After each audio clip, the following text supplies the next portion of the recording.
Hello बच्चों, welcome back my channel study with क्षमा।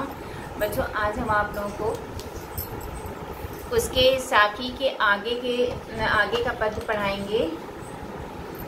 देखिए, 12 तक मैंने पढ़ा दिया था, अब 13वां वाला पद देख लीजिए।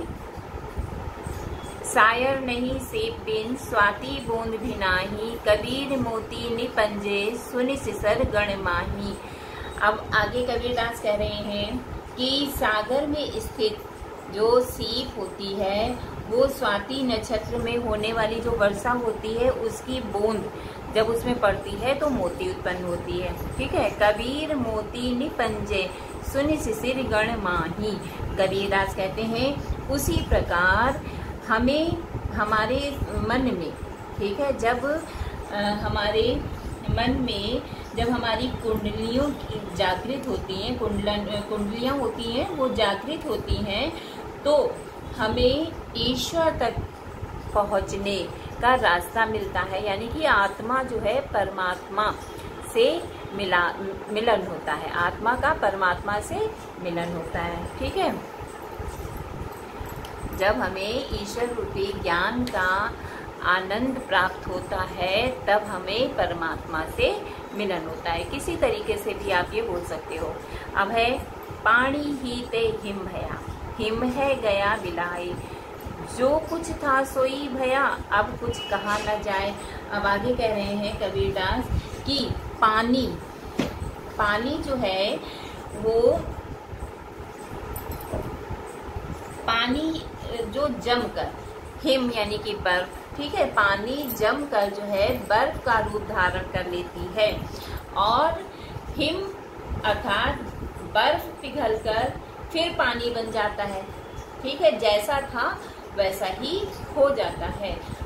बर्फ जो पहले थी वह पुनः हो गई, अतः इसके विषय में कुछ नहीं कहा जा सकता।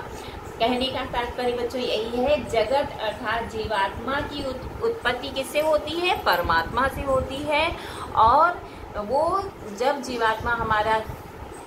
जीवात्मा जो है समाप्त होती है तो वो फिर परमात्मा में ही मिल जाती है।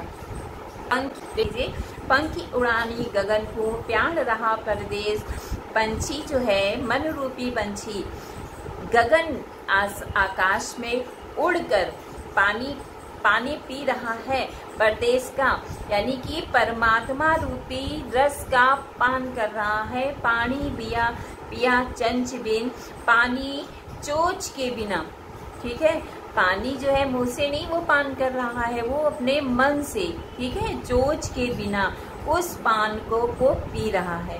भूल गया यह देश, और उस पान का करते समय जब उसको परमात्मा ईश्वर ही मिल गए तो वह यह देश को भूल गया। ठीक है बच्चों, अब आ गया समझ में। अब देखिए, पिंजर प्रेम प्रकाशिया, अंतर्गत भया उजास, मुखी कस्तूरी मही माणी कोटी बास।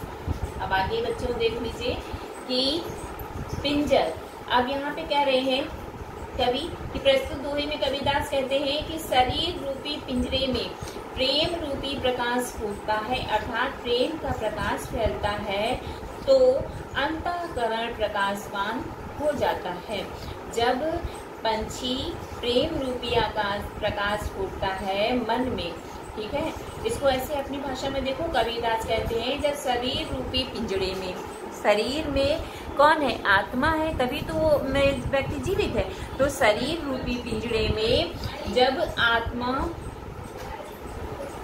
आत्मा को जो है आत्मा में प्रकाश फूटता है, प्रेम का प्रकाश फैलता है तो अंतःकरण प्रकाशवान हो जाता है, यानी कि सब कुछ प्रकाशवान हो जाता है।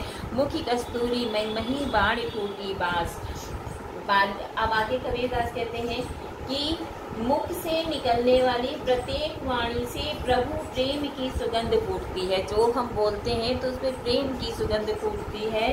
और कहने का अभिप्राय यह है कि जब जीवात्मा का परमात्मा से साक्षात्कार होता है तो उसके अंतर में सारी ओर प्रकाश फैल जाता है। जब जीवात्मा में परमात्मा का प्रकाश फैलता है तो चारों तरफ प्रकाश फैल जाता है और राम नाम की सुगंध होती है तो कस्तूरी के समान चारों ओर का वातावरण सुगंधित हो जाता है। ठीक है बच्चों, आगे का हम कल पढ़ाएंगे। Thank you.